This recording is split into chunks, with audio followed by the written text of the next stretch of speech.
اعوذ باللہ من الشیطان اللعین الرجیم بسم اللہ الرحمن الرحیم الحمد للہ الذی لا یبلغ مدحتہ القائلون ولا یحصی نعماءہ العادون ولا یؤدی حقہ المجتہدون الذی لیس لصفتہ حد محدود ولا نعت موجود ولا وقت معدود ولا اجل ممدود فطر الخلائق بقدرته ونشر الرياح برحمته وابتدى بالصخور ميدان أرضه والصلاة والسلام والتحية والإكرام على نبينا وشفيع ذنوبنا وحبيب قلوبنا وطبيب نفوسنا بالقاسم المصطفى محمد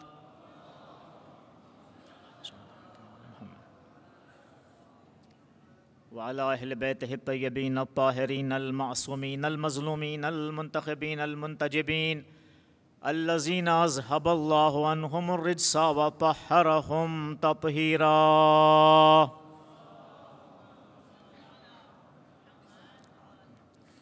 ولا سيما بقية الله في الأرضين روحي وأرواح العالمين لتراب مقدمه الفداء واللعنة على أعدائهم ومنكري فضائلهم وغاصب حقوقهم وجاهدي مناقبهم أجمعين أما بعد فقد قال سبحانه تبارك وتعالى في محكم كتابه المبين وهو أصدق الصادقين وقوله الحق بسم الله الرحمن الرحيم إن الله اشترى من المؤمنين أنفسهم وأموالهم بأن لهم الجنة يقاتلون في سبيل الله فيقتلون ويقتلون وعدا عليه حقا في التوراة والإنجيل والقرآن ومن أوفى بعهده من الله فاستبشروا ببيعكم الذي بايعتم به وذلك هو الفوز العظيم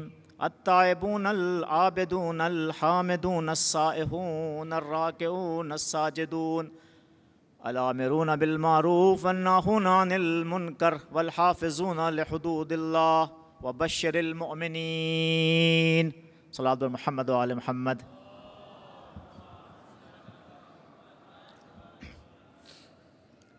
جہاد امام سجاد علیہ السلام کے عنوان کے تحت میں نے آپ کے سامنے جس آیہ کریمہ کی تلاوت کا شرف حاصل کیا، یہ آیہ کریمہ سورہ توبہ کی 111 اور 112 نمبر آیت ہے۔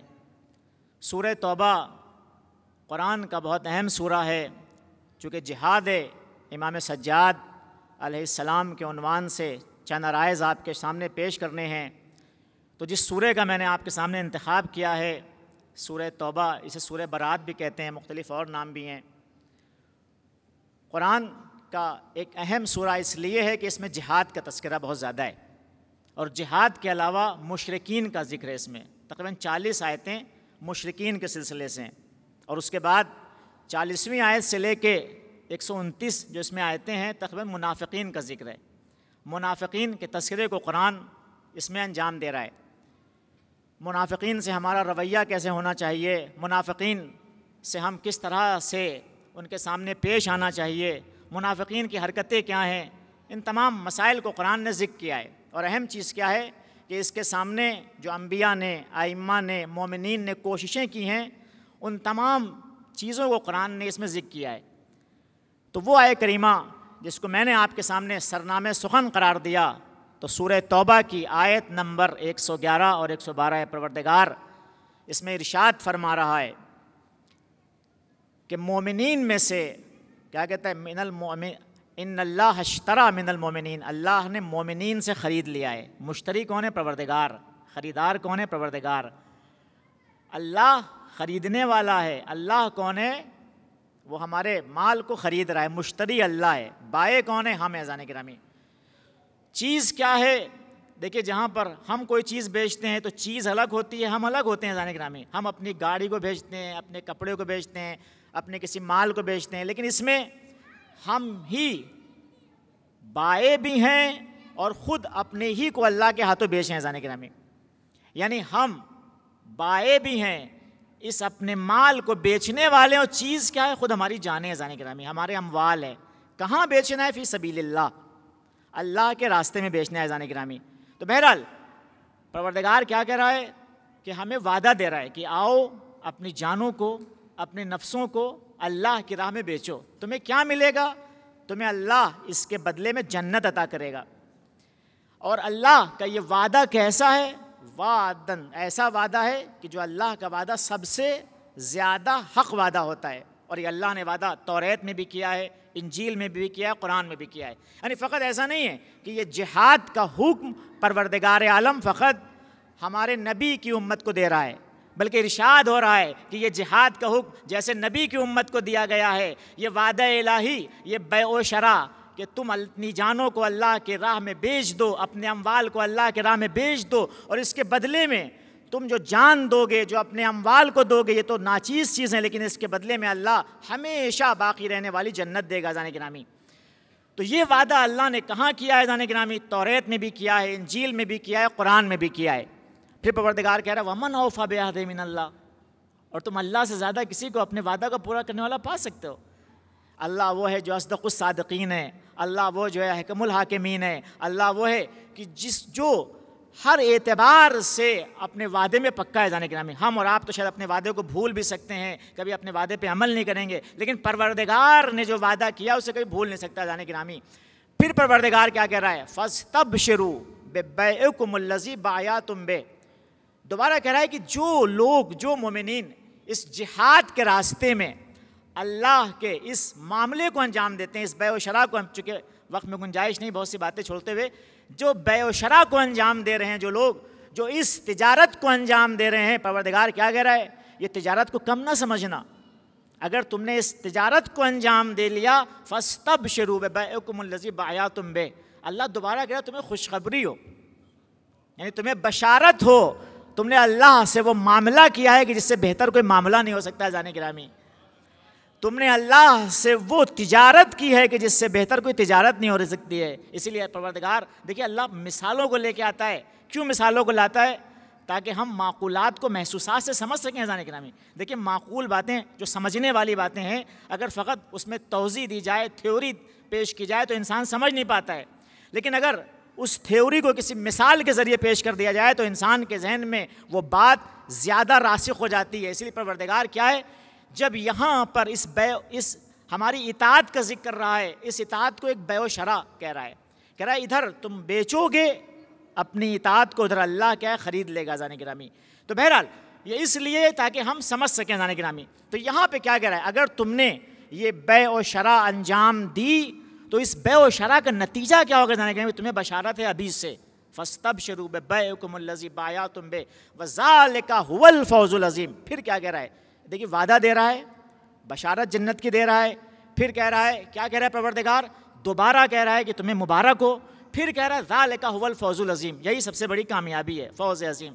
ہم کیا کہتے ہیں, یا لیتنا کننا معکم فافوز فوزا عظیما, یعنی ہم پروردگار ائمہ علیہ السلام سے کیا کہتے ہیں, کاش آپ کے ساتھ ہوتے تاکہ کربلا میں فوز عظیم پہ ہم فائز ہو سکتے. آج بھی اس فوز عظیم کی دعوت پروردگار دے رہا ہے, بس کرنا کیا ہے, اس تجارت کو اختیار کر لینا ہے جو اللہ نے ہمارے لیے اختیار کیا ازان گرامی, اس جہاد کے راستے کو چن لینا ہے جو اللہ نے ہمارے لیے رکھا ہے. یعنی تم اللہ کے راستے میں ایک چیز بھی, اپنا مال بھی خرچ کرو گے, جان چھوڑو, اپنا مال بھی خرچ کرو گے, اپنے وقت کو خرچ کرو گے, اپنے ذہن کو خرچ کرو گے, اپنے فکر کو خرچ کرو گے, اپنے علم کو خرچ کرو گے, اور اگر تم نے اپنی جان کو بھی خرچ کر دیا تو یہ اللہ کے ہاں ضائع ہونے والا نہیں ہے ازان گرامی.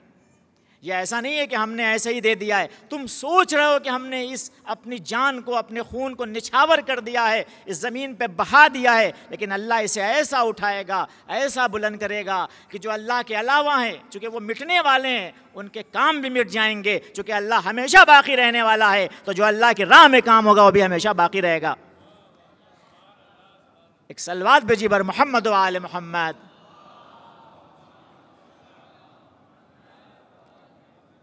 تو پروردگار پھر اس کے بعد کچھ مجاہدین کی خصوصیات بیان کر رہا ہے کہ وہ مجاہدین جو اللہ کی راہ میں اس طرح سے جہاد کرتے ہیں ان کی خصوصیات کیا ہے.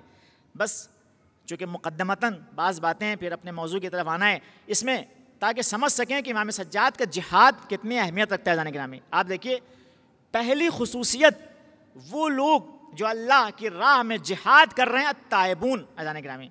پہلی خصوصیت کیا ہے؟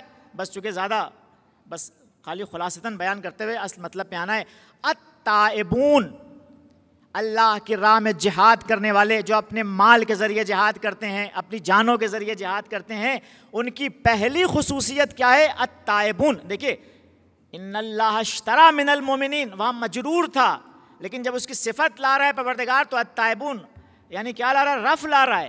یعنی کیا کہتے ہیں کہ اگر ایک نعت کو اس کے منعوت سے جدا کر دیا جائے اور جدا گانا لایا جائے، یعنی یہاں پر بجائے اس کے کہ مجرور لے کے آتا من التائبین کہتا، یہاں پہ کیا ہے؟ زیادہ مد کی ہوتی ہے عزیزان گرامی۔ اگر ایسے ہی کہہ دیتا من التائبین تو اس میں وہ مد نہیں پائی جاتی ہے، اس میں وہ خصوصیت کم ہے، لیکن جب التائبون کہہ رہا ہے یعنی یہ وہ خصوصیات ہیں کہ پروردگار اس پہ ہماری مد کر رہا ہے، پروردگار اس پہ مجاہدین کو کیا کر رہا ہے؟ مد کر رہا ہے، ان کی مد سرائی کر رہا ہے۔ یعنی گویا کہ یہ ان اللہ اشتری من المؤمنین، اب اگر یہ جو مومنین اللہ کی راہ میں اپنی جانوں کو نچھاور کر دیتے ہیں تو پھر پروردگار ان کی مد سرائی اس طرح کر۔ التائبون یہ کون ہے؟ جو معصیت کی پستیوں سے اللہ کے اطاعت کی جانب پلٹ جاتے ہیں عزیزان گرامی۔ التائبون یہ توبہ کرنے والے ہیں، یعنی معصیت کی پستیوں اور ضلالت میں رہنے کے بجائے یہ اطاعت کی بلندیوں پہ اپنے کو ایسے پہنچا دیتے ہیں کہ التائبون ہو جاتے ہیں عزیزان گرامی، اللہ کی جانب پلٹنے والے ہو جاتے ہیں۔ اور دنیا عزیزان گرامی معصیت کرتی ہے تو گناہ کرنے کے بعد اللہ کے یہاں رجوع کرتی ہے، لیکن اس کا کیا کہنا کہ جس کے لباس پہ ایک معصیت کا دھبا نہ ہو عزیزان گرامی، جس کے طہارت کی ذمہ داری قرآن لے رہا ہو، انما یرید اللہ لیذھب عنکم الرجس اہل البیت ویطہرکم تطہیرا۔ ایک صلوات بھیجیے بر محمد و آل محمد۔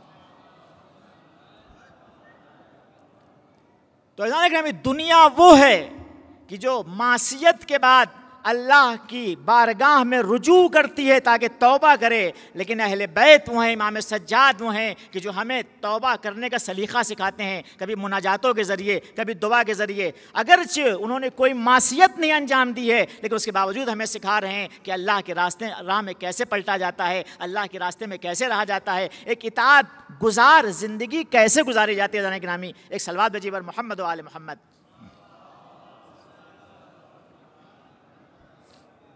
تو پہلی خصوصیت جو مومنین کی ہے، جو اللہ کے راستے میں جہاد انجام دیتے ہیں، وہ تائبون ہوتے ہیں عزیزان گرامی، یعنی توبہ کرنے والے ہوتے ہیں۔ اسی لیے عزیزان گرامی معصیت کار اگرچہ اللہ کے راستے میں چلا بھی جائے تو اس کا جہاد نہیں ہوتا ہے۔ آج داعش، القاعدہ، طالبان اگرچہ اسلام کے نام پر حرکتیں انجام دے رہے ہیں، لوگوں کے گلے کاٹ رہے ہیں، مسجدوں کو اڑا رہے ہیں، لیکن چونکہ ان کا کام اللہ کی معصیت سے نکل کے اللہ کی اطاعت کی جانب آنے والا نہیں ہے، کام تو ہے لیکن اسلام کو بدنام کرنے کے لیے، اسلام کے رخ کو، چہرے کو خراب کرنے کے لیے، اللہ کے لیے کام ان کا نہیں ہے۔ کیوں؟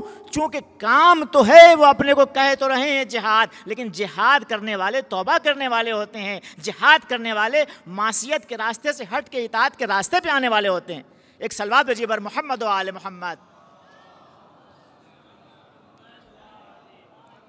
دوسری خصوصیت کیا ہے جو اللہ مد کر رہا ہے ان مجاہدین کی عزیزان گرامی؟ وہ کہہ رہا ہے العابدون۔ اور مجاہدین کیا ہوتے ہیں عزیزان گرامی؟ عبادت گزار ہوتے ہیں، یعنی عبد اور معبود کا جو رشتہ ہے اس میں سب سے زیادہ اوپر جانے والے ہوتے ہیں عزیزان گرامی۔ میں نے پوری مجالس آپ کے سامنے ذکر کی تھی کہ جہاں پر ایک عبد ہوتا ہے تو ادھر رب ہوتا ہے۔ عبد اور رب کا جو رابطہ کیا ہے؟ عبد اور رب کے رابطے کو کہتے ہیں عزیزان گرامی کمال کی جانب لے جانے والا رابطہ۔ غلام اور رب میں کیا فرق ہے؟ غلام وہ ہوتا ہے عزیزان گرامی جس کا استحصال کیا جائے، جس کے کام سے دوسرے مالک کو فائدہ ہو عزیزان گرامی۔ جب مالک کے لیے کچھ کام کرے گا، مالک کمزور ہے، مشکلات میں گھرا ہوا نہیں کر سکتا تو غلام کو لیتا ہے تاکہ غلام کے ذریعے اپنے کمال تک پہنچے، اپنے مشکلات کو دور کرے، اس کا استحصال ہوتا ہے۔ لیکن جہاں پہ عبودیت اور ربوبیت کا رابطہ ہوتا ہے، ربوبیت کون ہے؟ رب وہ ہے جو نقص سے کمال کی جانب بندے کو لے جاتی ہے، ربوبیت کیا ہے؟ جو بندے کو کمالات تک پہنچاتی ہے. اگر تکوینی اعتبار سے اللہ کے حوالے کر دیا ہے تو تکوینی اعتبار سے انسان کمال تک پہنچاتا ہے. اگر دین و تشریع کے لحاظ سے کسی نے اپنے کو اللہ کے حوالے کر دیا ہے تو دین میں اللہ اسے کمالات تک لے جاتا ہے. ایک صلوات بھیجیے بر محمد و آل محمد.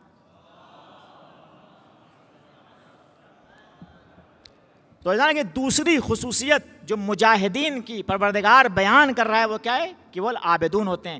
تو مجاہدین کی خصوصیت یہ ہے کہ وہ عبادت کرتے ہیں. لیکن سید الساجدون کون ہے؟ وہ مجاہد ہیں کہ جس پہ عبادت کرنے والے ناز کرتے ہیں.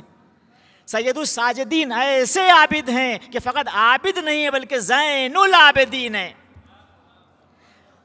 تو مجاہدین میں کوئی مجاہد بن جاتا ہے عبادت کر کے، لیکن یہاں پہ جہاد کرنے والے ایسے ہیں کہ جن کے سجدوں پہ سجدے ناز کر رہے ہیں، جن کی عبادت پہ عبادت ناز کر رہے ہیں. ایک روایت ہے، ابن شہاب زہری کہتا ہے کہ جب میدان محشر برپا ہوگا تو ایک مرتبہ پروردگار وہاں پہ ندا آئے گی محشر میں کہ این زین العابدین، عبادت گزاروں کی زینت کہاں ہے؟ تو ایک مرتبہ میرا یہ فرزند علی ابن حسین لبیک لبیک کہتے ہوئے اٹھے گا اور وہاں سے بتا دے گا کہ یہ وہ گھرانہ ہے کہ جنہوں نے فقط جہاد کر کے نہیں دکھایا ہے بلکہ عبادت کے وہ منظر دکھائے ہیں کہ یہاں بھی ان کو زین العابدین دنیا کہتی ہے اور محشر میں بھی ان کا خطاب زین العابدین ہوگا. صلوات بھیجیے بر محمد و آل محمد. تو دوسری خصوصیت ہے گرامی عبادت کرنے والوں کیا ہے مجاہدین کی کہ فقط جہاد کر کے اپنا نام مجاہدین میں نہیں لکھ ڈالتے ہیں، توبہ کرنے والے ہوتے ہیں، عبادت کرنے والے ہوتے ہیں. والحامدون. اور تیسری خصوصیت کیا جانا ہے جہاد کرنے والوں کی کہ مجاہدین وہ ہوتے ہیں جو اللہ کی حمد و ثنا کرتے ہیں. جانے گرامی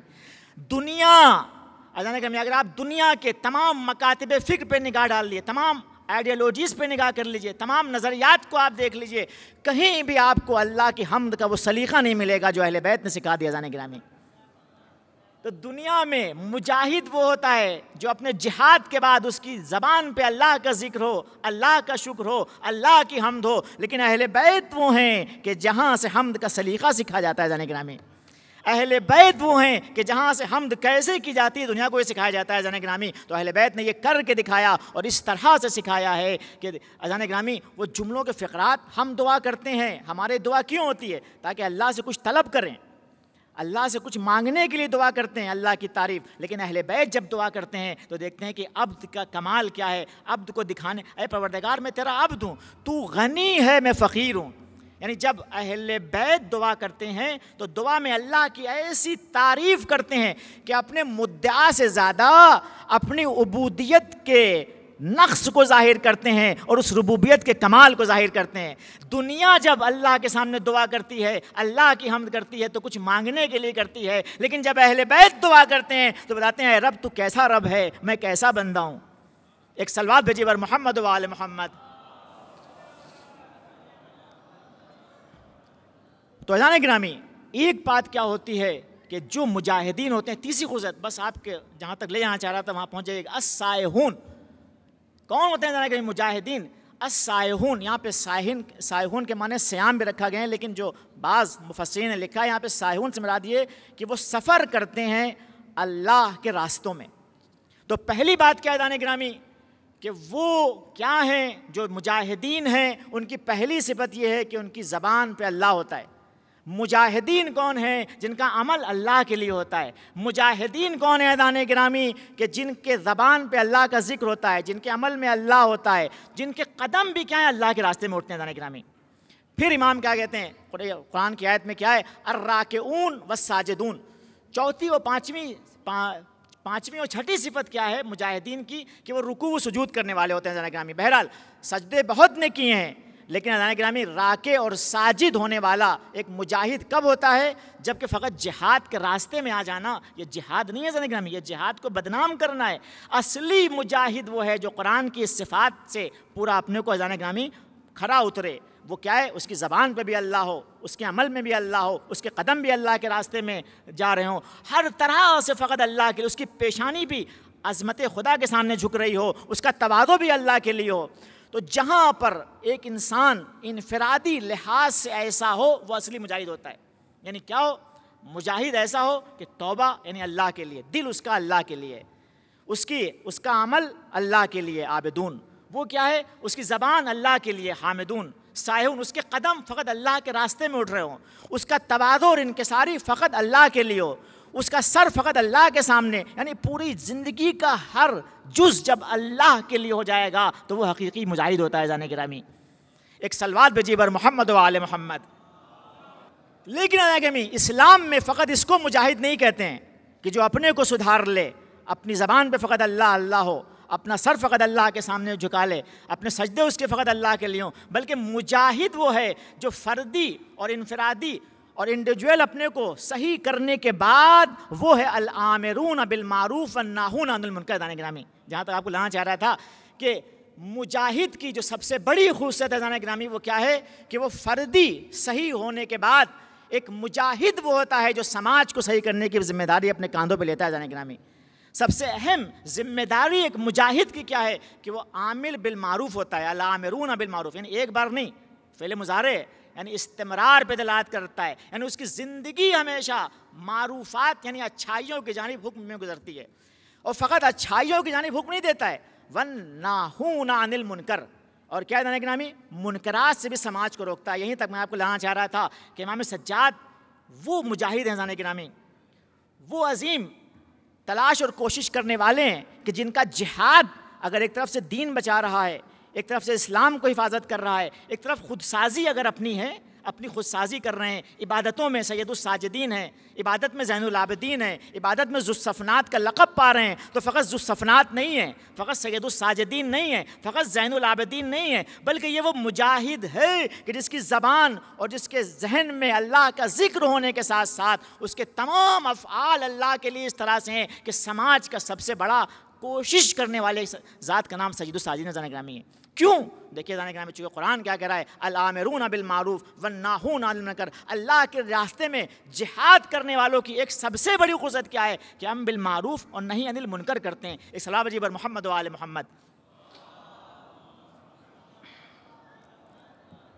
یہاں پہ ایک نقطہ عزیزان گرامی آپ کے سامنے پیش کرنا چاہ رہا ہوں۔ میں نے ایک کیسٹ سنی کسی صاحب کی، بہرحال یہ عزاداری، یہ فرش عزا اتحاد کا مرکز عزیزان گرامی، ہم کسی کے خلاف بات کرنے کے لیے یہاں نہیں آتے ہیں، ہم یہاں پہ اس لیے آتے ہیں تاکہ ہم سب ایک ہو کے حسینیت کے مشن کو آگے بڑھا سکیں عزیزان گرامی۔ ہو سکتا ہے کہ ہم ان کی بات کو نہ سمجھ رہے ہوں، ان کی بات کے ظاہر سے جو ہم سمجھ رہے ہیں وہ غلط بات سے، لیکن ہو سکتا ہے وہ کچھ اور کہنا چاہ رہا ہوں، یا وہ ہماری بات نہ سمجھ رہے ہوں جو ہم کہنا چاہ رہے ہیں، یا ہم ان کی بات نہ سمجھ رہے ہیں۔ بہرحال جو ان کے کلام کا ظاہر سمجھ میں آیا کہ امام امر بالمعروف کے لیے نکلے تھے، امام نہی عن المنکر کے لیے نکلے تھے۔ حالانکہ امر بالمعروف کس کو کہتے ہیں؟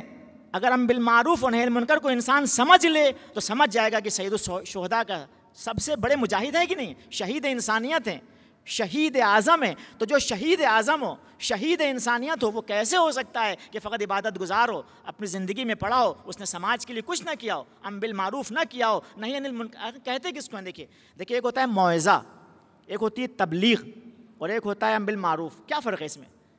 تعلیم، تبلیغ، موعظہ اور امر بالمعروف اور نہی عن المنکر میں کیا فرق ہے؟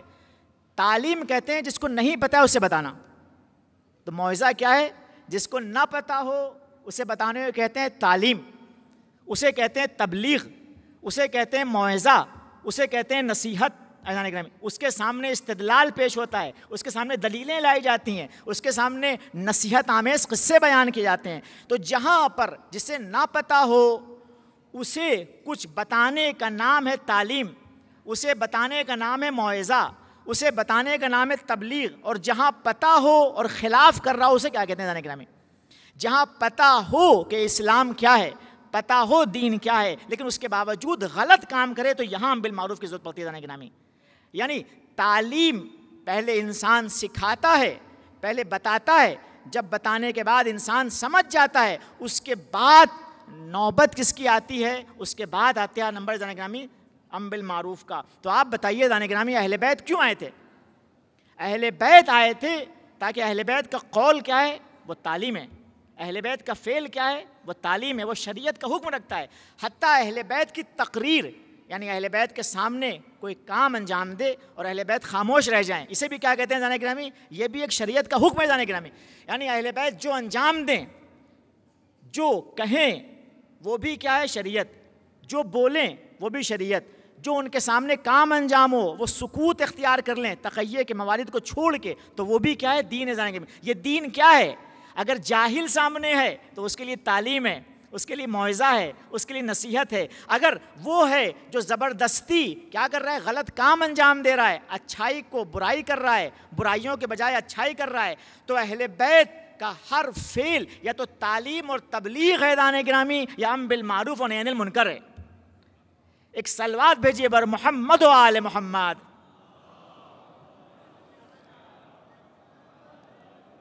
اور امام حسین اسلام نے تو اپنے مشن کو کہا ہے کہ میرا مشن امر بالمعروف کے لیے. جو خط لکھا ہے وہ آپ کو پتہ ہے, آپ کو تمام باتیں واقف ہیں آپ, کہ انی لم اخرج اشرم ولا بطرا ولا مفسدم ولا ظالما انما خرجت لطلب الاصلاح. میرا تو ہدف ہی فساد کو مٹانا ہے. اصلاح کیسے کریں گے امام؟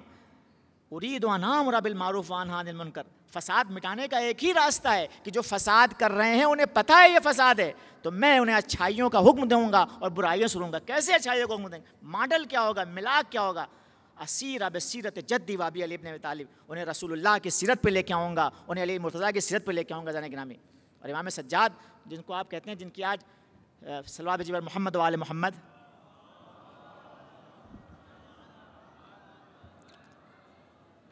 تو جانے گرامی اصل کیا ہے؟ امر بالمعروف. پوری زندگی ائمہ کے امر بالمعروف ہے. اب یہ نہیں کہا جائے گا امام نے کہاں امر بالمعروف کیا, کہاں نہی عن المنکر کیا. امام کی زندگی کا ہر قدم, ہر فعل. اب ہو سکتا ہے جانے گرامی کہ ہم ان کی بات کو نہ سمجھ پا رہے ہوں. کسی کے خلاف بات کرنا بڑا آسان ہے جانے گرامی, کسی پہ تہمت لگا دینا بڑا آسان ہے, لیکن اس فرش اعضاء کو اتحاد کا مرکز ہمیں بنانا ہے. کسی کے خلاف بات نہیں کر رہے ہیں, بلکہ صرف یہ کہہ رہے ہیں کہ سمجھنے کی ضرورت ہے کہ وہ کیا کہنا چاہ رہے ہیں. اگر آپ کا ظاہر وہ ہے تو وہ تو اہل بیت کی تعلیمات کے خلاف ہے, وہ تو قرآن کے خلاف ہے. جانے گرامی قرآن کیا کہہ رہا ہے؟ دیکھیے قرآن, ایک صلوات بھیجیے بر محمد و آل محمد. سورہ توبہ کی 67 نمبر آیت آپ اٹھائیے بھی. سورہ توبہ میں دیکھیے قرآن کیا کہہ رہا ہے؟ المنافقون والمنافقات بعضهم من بعض.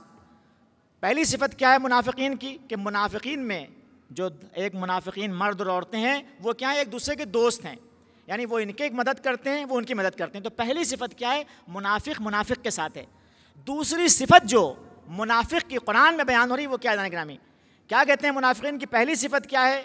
کہ منافق ایک دوسرے کے دوست ہیں. دوسری صفت کیا ہے؟ ایک صلوات بھیجیے بر محمد و آل محمد.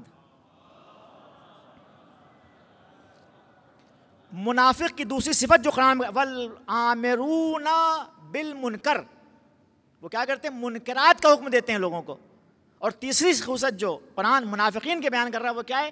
والناہون عن المعروف, اور لوگوں کو اچھائیوں سے روکتے ہیں جانے گرامی.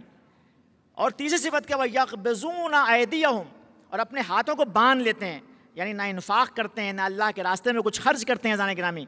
اور پانچویں صفت منافقین کی جو قرآن کی سورہ توبہ کی 67 نمبر آیت میں پروردگار ذکر کر رہا ہے وہ کیا ہے؟ وَيَقْبِضُونَ أَيْدِيَهُمْ, پھر کہتا ہے اِنَّ الْمُنَافِقِينَ هُمُ الْفَاسِقُونَ, اور یہ منافقی ہیں جو فاسق ہیں, یعنی اللہ کے اطاعت کے راستے سے نکلے ہوئے ہیں. اور اس کے مقابلے میں آپ دیکھیے 71 اور 72 آیت میں پروردگار مومنین کی صفات بیان کر رہا ہے. مومن کون ہوتا ہے جانے گرامی؟ پروردگار کہہ رہا ہے وَالْمُؤْمِنُونَ وَالْمُؤْمِنَاتُ بَعْضُهُمْ أَوْلِيَاءُ بَعْضٍ. پہلی صفت کیا ہے جانے گرامی؟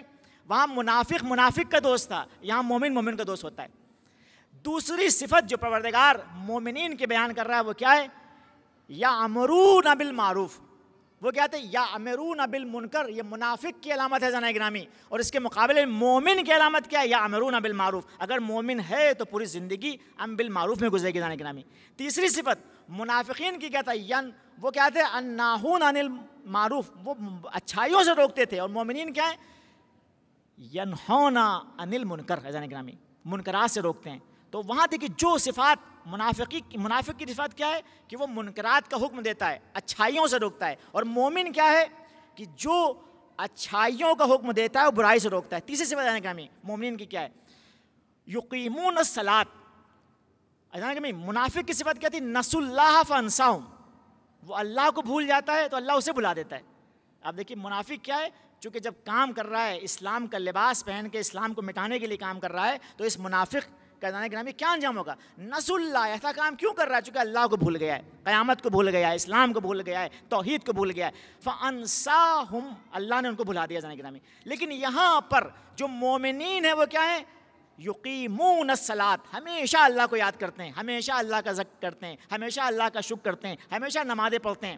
وہاں کیا تھا؟ یقبضون ایدیہم، وہ اپنے ہاتھوں کو بند رکھتے ہیں. جانے گرامی اللہ کی راہ میں خرچ نہیں کرتے ہیں، کوئی فلاح کا کام نہیں کرتے ہیں، کوئی سماج کی ترقی کا کام نہیں کرتے ہیں. کون؟ منافقین. لیکن مومنین کیا ہیں؟ یؤتون الزکوٰۃ، وہ اللہ کی راہ میں خرچ کرتے ہیں، فلاح کے کام کرتے ہیں، معاشرے کو اونچائی پہ لے جانے کے کام کرتے ہیں. وہ کیا تھے حضرت گرامی؟ وہ فاسق تھے. اور یہاں پہ مومنین کو ہیں یطیعون اللہ و رسولہ، اللہ کی اطاعت کرتے ہیں اور رسول کی اطاعت کرتے ہیں. حضرت گرامی تو پتہ کیا چلا حضرت گرامی؟ امر بالمعروف اور نہی عن المنکر، یہ قرآن کا وہ حکم ہے جو پروردگار کیا بتا رہا ہے کہ مومنین کی ایک صفت ہی ہے کہ وہ ہمیشہ امر بالمعروف اور نہی عن المنکر کہتے ہیں. تو یہ کیسے ہو سکتا ہے جو سید المومنین ہو، جو امام مومنین ہو، وہ خود امر بالمعروف اور نہی عن المنکر کے راستے سے ہٹ جائے؟ حضرت گرامی ایک صلوات بھیجیے بر محمد و آل محمد.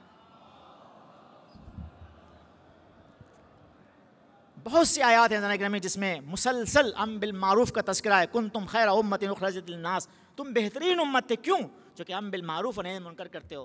تو امر بالمعروف ایک ایسا تذکرہ ہے کہ جس کو اہل بیت نے ہمیشہ انجام دیا. اسی لیے ہم زراعت میں کیا پڑھتے ہیں؟ اشہد ان، ہم کیا گواہی دیتے ہیں کہ آپ نے امر بالمعروف کیا، آپ نے نہی عن المنکر کیا. آپ زیارتوں میں کیا پڑھتے ہیں؟ تو جو انسان زیارتوں میں یہ گواہی دے کہ اے امام آپ نے امر بالمعروف اور نہی عن المنکر کرتا ہے، وہ زبان سے یہ کیسے کہہ سکتا ہے کہ امام نے امر بالمعروف نہیں کیا، امام نے نہی عن المنکر نہیں کیا؟ گرامی اس کا مطلب یا مقصد امام کو ہم نہیں سمجھ پائے ہیں یا آپ کی بات کو ہم نہیں سمجھ پائے ہیں. ایک صلوات بھیجیے بر محمد و آل محمد. دوسری بات جانیں گے، آج دنیا کے جو حالات ہیں، جس طرح سے ظلم و ستم، آج بربریت کا ماحول، ایک درندہ صفت اسرائیل اور اس کے ساتھی امریکہ اور یورپ جو انجام دے رہے ہیں. جس طرح غزہ میں آپ دیکھیے 40,000 لوگ تو جو آمار ہیں، جو ارقام ہیں، جو اعداد و شمار ہیں، لیکن اس کے علاوہ کتنے ہی لوگ مارے جا چکے ہیں. حضرت گرامی آج دنیا کا یزید وقت امریکہ، یزید وقت اسرائیل اپنے تمام جتنے بھی اس کے آوان و انصار ہیں ان کے ساتھ آگے بڑھ کے کیا کہہ رہا ہے حضرت گرامی؟ کہ دنیا میں ہر ظلم و ستم انجام دے رہا ہے. اب آپ بتائیے یہ جو ظلم و ستم انجام دینے، امام کا قیام کیوں تھا؟ امام حسین علیہ السلام کا قیام کیوں تھا؟ کیا امام نے اپنے زمانے کے ظالم کے خلاف قیام نہیں کیا؟ آپ دیکھیں مومنین کیا فرماتے ہیں. امیر المومنین اپنی وصیت جب خلافت آپ کو ملی تو آپ کیا کہتے ہیں؟ آپ جا کے دیکھ لیے خطبہ شقشقیہ کے آخر میں امام کیا فرماتے ہیں. خطبہ شقشقیہ کا آخری حصہ امام کہتے ہیں کہ ایک صلوات بھیجیے بر محمد و آل محمد.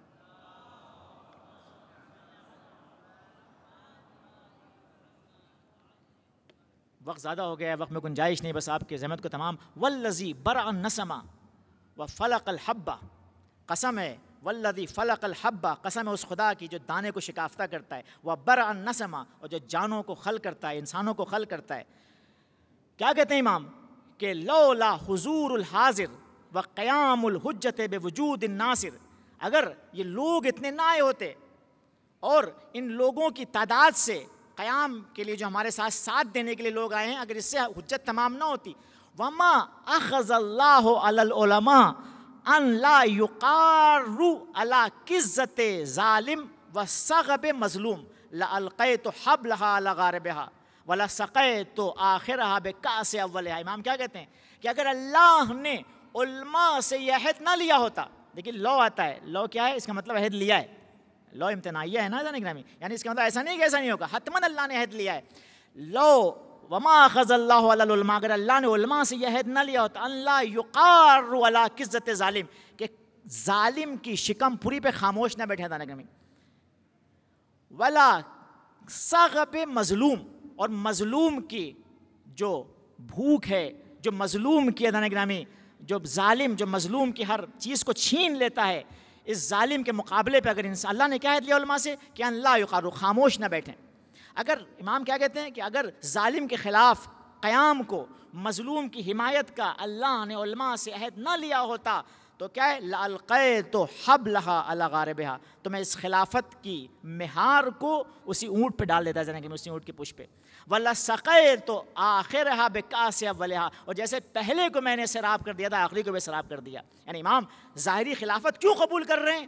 چونکہ اس دور میں اتنا ظلم و ستم جان گرامی دنیا کے سامنے ہو گیا ہے. تو سب سے اہم نقطہ کیا ہے جان گرامی؟ سب سے اہم نقطہ یہی ہے کہ ائمہ اپنے زمانے میں ظلم کے خلاف ہمیشہ کھڑے ہوئے ہیں. اور سب سے اہم چیز کیا ہے؟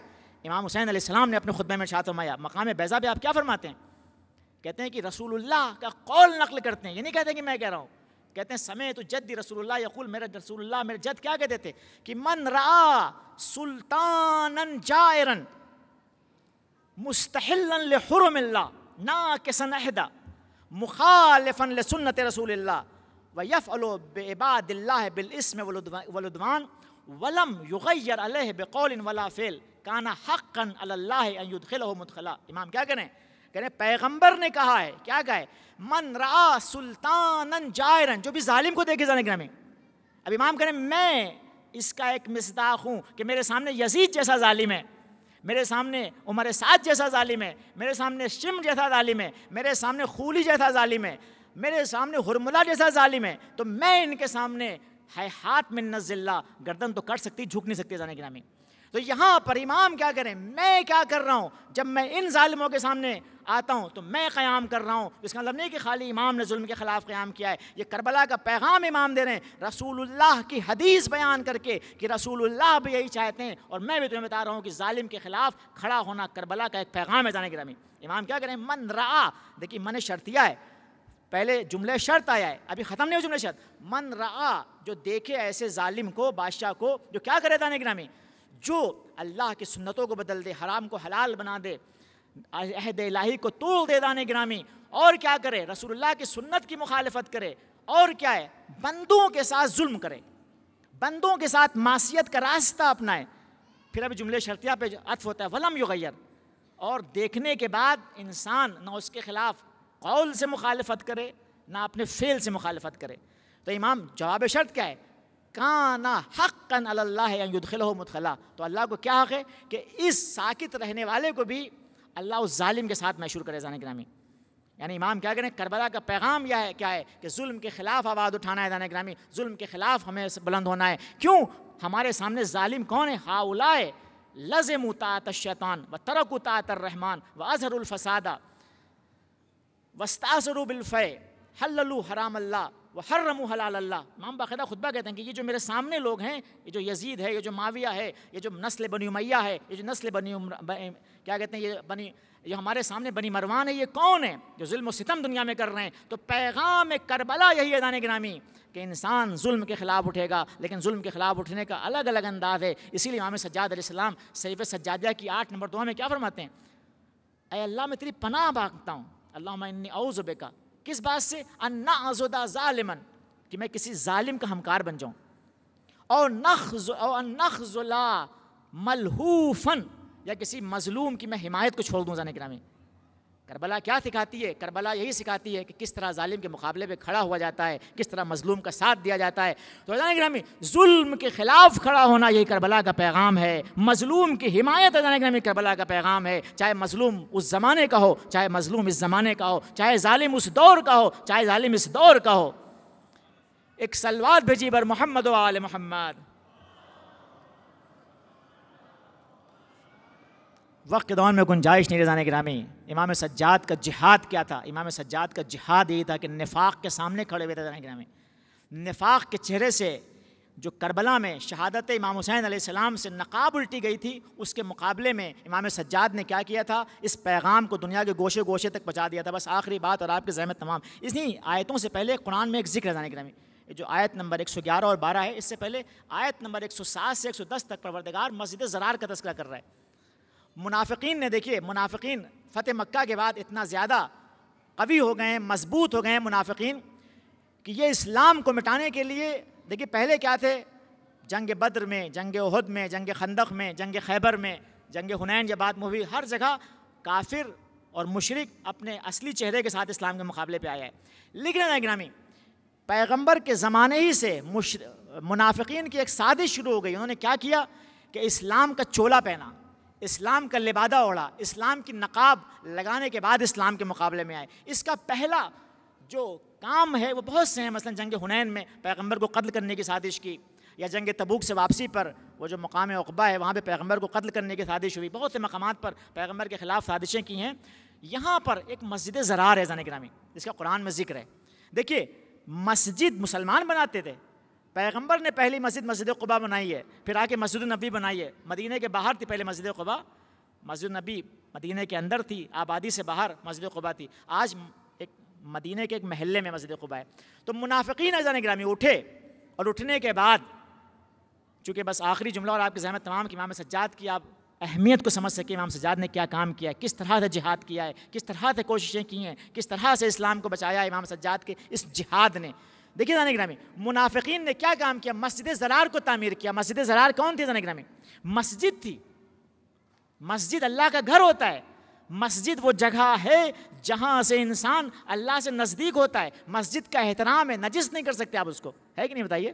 مسجد میں اگر نجاست لے کے چلے گئے فوراً پاک کرنا ضروری ہے، لیکن نام مسجد ہے، لیکن چونکہ یہ مسجد مسلمانوں کے ضرر میں بنائی گئی ہے، قرآن کیا کہہ رہا ہے؟ الذین اتخذوا مسجدا ضرارا، وہ لوگ کہ جنہوں نے مسجد بنائی تھی، یعنی اب جنگ پہ نہیں آئے تھے اسلام کے، اسلام کا مقابلہ اسلام سے ہو رہا ہے، اسلام کا دین کا مقابلہ دین سے ہو رہا ہے، قرآن کا مقابلہ قرآن سے ہو رہا ہے۔ اب اسلامی معارف سے، اسلامی چیزوں سے اسلام کا مقابلہ ہو رہا ہے، تو پہلی کوشش جو رسول کے زمانے میں ہوئی عزیزان گرامی وہ کیا کیا ہے کہ مسجد بنائی گئی۔ لیکن مسجد بن تو گئی، رسول اللہ سامنے تھے، اللہ کا حکم آیا مسجد گروا دی، اس کو مزبلہ خانے میں بدل دیا۔ ارے رسول اللہ یہ تو مسجد ہے، اس کو آپ مسجد کو گروا رہے ہیں، مسجد کا تو احترام ضروری ہے، مسجد کی تو طہارت ضروری ہے۔ تو پروردگار کیا کہتا ہے؟ یہ مسجد تو ہے لیکن مسجد نہیں ہے۔ مسجد وہ ہے جو تقوی کی بنیاد پر ہو، مسجد وہ ہے کہ جہاں پہ اللہ کے رضوان کو حاصل کیا جائے، مسجد وہ ہے جو اللہ کے لیے بنائی گئی ہو۔ یہ مسجد کا فقط نام ہے، یہ مسجد کا عنوان ہے، مسجد نہیں ہے۔ اسی لیے منافقین کی پہلی سازش کو رسول گرامی اسلام نے کیسے ناکارہ بنایا کہ پروردگار کے حکم سے، پروردگار کا حکم آیا کہ مسجد نہیں ہے، یہ کیا ہے دانے گرامی؟ یہ ضرار ہے، مسلمانوں کے نقصان کی چیز ہے، یہ مسجد نہیں، یہ کفر ہے دانے گرامی۔ یہاں تک کفر پھیلانے کی باتیں ہوں گی، یہاں تک توحید کی باتیں نہیں ہوں گی۔ یہ مسجد نہیں ہے، یہ کیا ہے؟ مسلمانوں میں تفرقتاً للمؤمن، بین مومنین کے درمیان تفرقے کے لیے بنائی گئی ہے۔ ارصاداً لمن حارب اللہ ورسولہ من قبل، یہ ان لوگوں کی کمین گاہ ہے جو اللہ اور رسول سے اس سے پہلے لڑتے ہوئے آ رہے تھے۔ آپ کو پتہ ہے ابو عامر جو جناب حنظلہ غسیل الملائکہ کا باپ ہے، لیکن وہ رسول اسلام وہ چلا، پہلے کیا ہوا جب رسول اسلام مدینے آئے تو یہ راہب تھا، یا تو عیسائی تھا اس لیے راہب تھا، یا دنیا کو ترک کر دیا تھا اور کچھ کتابوں کی باتیں جانتا تھا۔ لوگ اس سے پوچھتے تھے، جب پیغمبر مکے سے مدینے آئے تو اس کی دکان بند ہو گئی، تو یہ پیغمبر سے حسد کرنے لگا، اور حسد کرنے کے نتیجے میں اس نے کیا کیا دانے گرامی؟ یہ پہلے مکے گیا اور وہاں سے تمام جنگوں میں شریک ہوا۔ جب فتح مکہ ہو گئی تو یہ چلا گیا کہاں پر دانے گرامی؟ شام کے علاقوں میں چلا گیا، اور وہاں جانے کے بعد اب وہاں سے اپنے دوستوں سے، منافقین سے کہہ رہا ہے کہ یہاں ایک مسجد بناؤ تاکہ اس کے ذریعے سے اسلام کے خلاف کام کیا جا سکے۔ تو آپ دیکھیے دانے گرامی، مسجد تو بنا دی، لیکن پروردگار نے ایک معیار بن گیا کہ مسجد خالی بنا دینے سے مسجد نہیں ہوتی ہے، یہ مسجد نفاق ہے۔ مسجد وہ ہوتی ہے جہاں مسجد تقویٰ ہو دانے گرامی۔ تو یہاں سے ایک معیار دیا کہ منافقین آئندہ کوئی بھی کام اسلام کے نام سے کریں گے تو ان ناموں پہ نہ جانا، دیکھنا اسلام حقیقی کہاں ہے، دیکھنا تقویٰ کہاں ہے، دیکھنا محبت اہل بیت کہاں ہے۔ اب جانے کے چونکہ رسول تھے، نفاق کی اس دیوار کو گرا دیا گیا، مزبلے خانے میں بدل دیا گیا، لیکن انہوں نے دوبارہ پیتلا بدلا، رسول کی آنکھ بند ہوئی اور خلافت کی مسجد زرار بنا دی جانے گرامی۔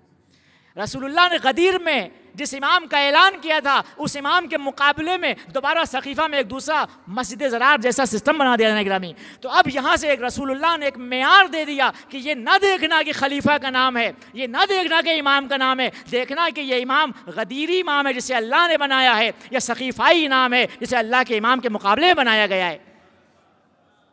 ایک صلوات بھیجی بر محمد و آل محمد۔ تو امام سجاد کا جو کام ہے پتہ کیا ہے؟ اسی مسجد زرار کو دنیا کے سامنے پہچانوانا ہے، اسی نقاب و پلیوی چہرے پلیوی نقاب کو الٹانا ہے کہ جس طرح سے رسول اللہ نے اس مسجد زرار کو گرایا تھا تاکہ مسجد تقویٰ کو لوگ پہچان سکیں، اسی لیے امام حسین علیہ السلام نے اپنی شہادت کے ذریعے کیا بتا دیا کہ دیکھو اسلام کا صحیح راستہ کیا ہے۔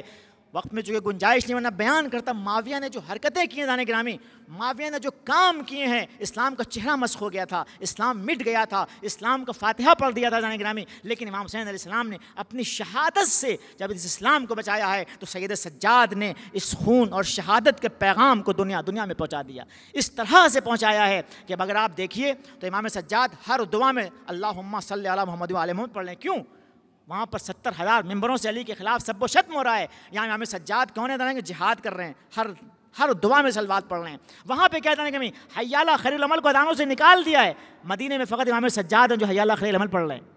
وہاں پر بسم اللہ الرحمن الرحیم کو خاموشی سے پڑھا جا رہا ہے. یہاں سید سجاد ہیں جو بسم اللہ الرحمن الرحیم جہر بلند آواز سے پڑھ رہے ہیں دانے گرامی. یعنی دکھا رہے ہیں کہ راہ اہل بیت ہی اللہ تک پہنچنے کا ذریعہ ہے. دعا کے ذریعے ہو لیکن پہچانوا دیا کہ اللہ کی معرفت اگر حاصل کرنا ہے, اللہ تک پہنچنا ہے, بغیر صلوات کے نہیں پہنچ سکتے, بغیر اہل بیت کے نہیں پہنچ سکتے. دانے گرامی ایک صلوات بھیجیے بر محمد و آل محمد. تو سب سے بڑا جہاد امام سجاد کا کیا ہے کہ اہل بیت کا راستہ دنیا کو دکھا دیا, اور وہ راستہ دکھا دیا کہ جو دین مٹ رہا تھا اسے اس طرح سے امام سجاد نے حیات دی ہے کہ آپ کے بعد آپ کے بیٹے باقر علوم الاولین کہلاتے ہیں, باقر علم النبیین کہلاتے ہیں. آپ کے بیٹے, آپ کے پوتے امام صادق علیہ السلام محمد و آل محمد کے دین کا ان کے نام سے مکتب چلتا ہے جانے گرامی. یعنی یہ مکتب مٹ گیا ہوتا اگر کربلا میں امام حسین کی کوشش نہ ہوتی. یہ نام علی جو آج ہم لے رہے ہیں, جو امام حسین کا نام لے رہے ہیں, یہ کس کا صدقہ ہے؟ یہ سید سجاد کا صدقہ ہے. ہم جو علی کے پیروکار ہیں دانے گرامی, یہ کس کا صدقہ ہے؟ یہ سید سجاد کا صدقہ ہے. سید سجاد نے وہ جہاد کیا, وہ کوشش کی دانے گرامی, وہ تربیت کی اس طرح سے, چونکہ وقت میں گنجائش نہیں ہے, کہ سماج کو ایسا بنا دیا کہ آج دنیا میں علی علی کہنے والے موجود ہیں, آج دنیا میں حسین حسین کہنے والے موجود ہیں. آج انی تارکن فیکم الثقلین کتاب اللہ و اطرتی کے مقابلے میں حسبنا کتاب اللہ جو کہہ رہے تھے وہ اذان گرامی ہیں. لیکن آج امام سجاد نے اہل بیت کے ماننے والے بھی دنیا میں بنا دیے. آج وہ کیا کہہ رہے تھے کہ سیرت شیخین پہ عمل کرنا ہے. پہلے تو اہل بیت کو ہٹایا کہ حسبنا کتاب اللہ, پھر ایک نئی چیز بڑھا دی کہ سیرت شیخین بھی. امام سجاد نے کیا دکھلایا کہ سیرت شیخین نے سیرت علی کو زندہ کرنا ہے دانے گرامی.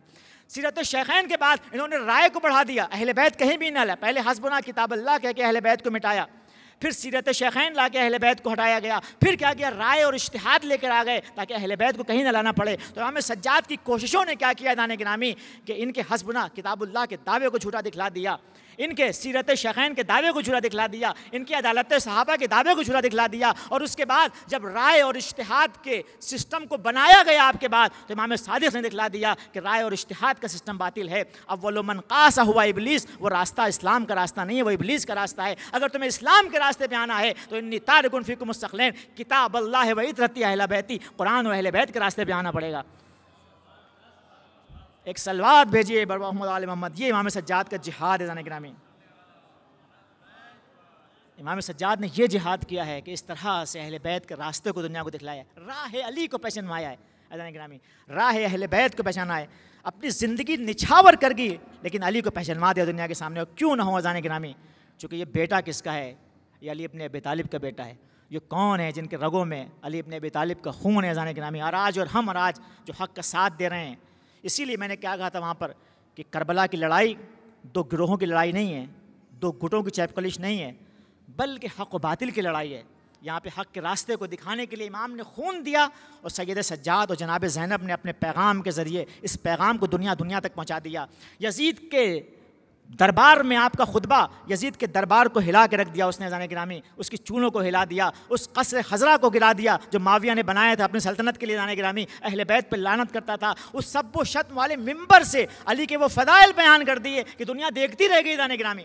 جس ممبر سے علی کے خلاف سب و شتم ہونا ایک سیرت تھی, ایک طریقہ تھا, اس ممبر پہ سید سجاد نے, ہاتھوں میں ہتکڑیاں ہیں, پیروں میں بیڑیاں ہیں, ممبر دشمن کا ہے, ظالم کا دشمن ہے, لیکن اس کے باوجود اس کے مجمع میں زنجیر میں جکڑے ہوئے سید سجاد نے علی کا نام لے کے بتا دیا کہ اے معاویہ, تو علی کے نام کو مٹانے آیا تھا, تو مٹ جائے گا لیکن علی کا نام نہیں مٹ سکتا. ہاں اذان گرامی, اور اسی لیے سید سجاد نے ایک اہم کام کیا کہ کربلا کو زندہ رکھا ہے, کربلا کو مٹنے نہ دینا اذان گرامی. کربلا کا ایک اہم رکن یہی گریہ ہے اذان گرامی. اس گریے کے ذریعے کربلا کو سید سجاد نے زندہ رکھا ہے. کس طرح زندہ رکھا ہے؟ روایتیں بتاتی ہیں کہ شام کا دربار ہے اذان گرامی, جب یہ قافلہ شام کے بازاروں میں پہنچا تو ایک مرتبہ ایک شخص کہتا ہے کہ اس پروردگار کی تعریف ہے کہ جس نے تمہیں ذلیل کیا. ایک مرتبہ سیدزاد کہتے ہیں کہ اے شخص, کیا تم نے قرآن کی اس آیت کو پڑھا ہے؟ وَآتِ ذَا الْقُرْبَ حَقَّهُ. وہ کہتا ہے پڑھا ہے, تمہارا اس سے کیا مطلب؟ پھر سید سجاد کہتے ہیں کہ کیا تم نے قرآن کی اس آیت کو پڑھا ہے؟ قُلْ لَا أَسْأَلُكُمْ عَلَيْهِ أَجْرًا إِلَّا الْمَوَدَّةَ فِي الْقُرْبَى. وہ شخص کہتا ہے کہ اے قیدی, تیرا اس سے کیا تعلق؟ پھر سید سجاد کہتے ہیں تو نے اس کو پڑھا, انما یرید اللہ لیذھب عنکم الرجس اہل البیت ویطہرکم تطہیرا. وہ شخص کہتا ہے، وہ ضعیف کہتا ہے، اے قیدی تیرا اس سے کیا واسطہ؟ ایک مرتبہ سید سجاد سر کو اوپر اٹھاتے ہیں، کہتے ہیں اے شیخ، یہ جن کے حق کو عطا کرنے کو کہا جا رہا ہے وہ ذوی القربہ ہم ہی ہیں، جن کی محبت کا دعویٰ کیا جا رہا ہے، پروردگار سوال کر رہا ہے، وہ قربا ہم ہی ہیں، وہ اہل بیت جس کو اللہ نے دور کیا ہے وہ ہم ہی ہیں۔ ارے اس بات کو سننا تھا۔ ایک مرتبہ اس ضعیف نے اپنے سر کو پیٹ لیا، ہائے یزید نے ہمیں کہاں پہنچا دیا، ہمیں سے تو کہا تھا کہ یہ دشمن ہیں، یہ خارجی ہیں جنہوں نے حکومت کے خلاف خروج کیا ہے، ہائے یزید نے اہل بیت کے خانوادگی کو ذبح کر دیا۔ آج روایت بتاتی ہیں کہ سید سجاد نے اس کو ایسے زندہ کیا کہ جہاں پانی کو دیکھا سید سجاد رونے لگے۔ ابو الفضل عباس کے بچوں پہ نگاہ پڑی اور سید سجاد کی آنکھوں سے سیل اشک رواں ہو گئے۔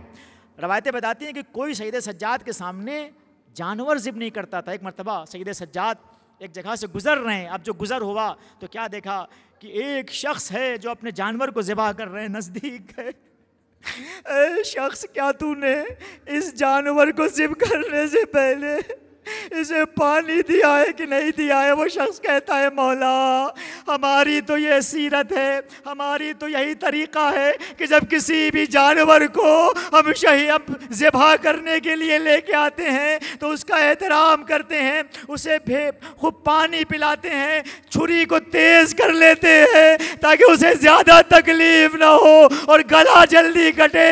ایک مرتبہ سید سجاد نے کربلا کا رخ کیا، آئے میرا بابا کربلا کے تپتے بن میں 3 دن کا بھوکا ہو پیاسا کند خنجر سے ذبح کر دیا گیا۔ ہائے جانو کس طرح سے حسین کو ذبح کیا۔ روایتیں بتاتی ہیں کہ ایک مرتبہ شمر ملعون خنجر کو پتھروں پہ مارتا ہوا آگے بڑھا۔ اے شمر اس خنجر کو پتھروں پہ کیوں مار رہا ہے؟ اس لیے مار رہا ہے تاکہ یہ خشک گلا مشکل سے کٹے، اگر تیز ہوگا چاقو تو حسین کا گلا جلدی کٹ جائے گا۔ ایک مرتبہ کند خنجر لے کے شمر آگے بڑھتا ہے۔ روایتیں بتاتی ہیں کہ جناب زینب اس بلندی پہ آئی تو کیا دیکھا، وَالشِّمْرُ جَالِسٌ عَلَىٰ صَدْرِهِ، ارے شمر اس سینے پہ بیٹھا ہے جس سینے کو رسول اللہ بوسا دیتے تھے۔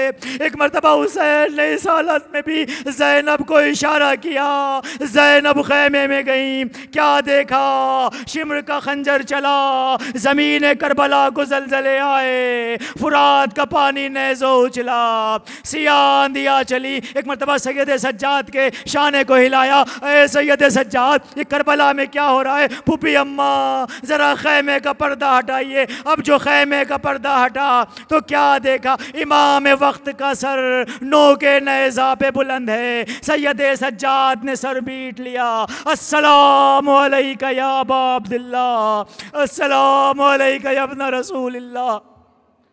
حائزان گرامی ایک مرتبہ جب امام حسین علیہ السلام کی شہادت ہو گئی تو روایتیں بتاتی ہیں کہ گھوڑا ایک مرتبہ خیام میں پہنچا۔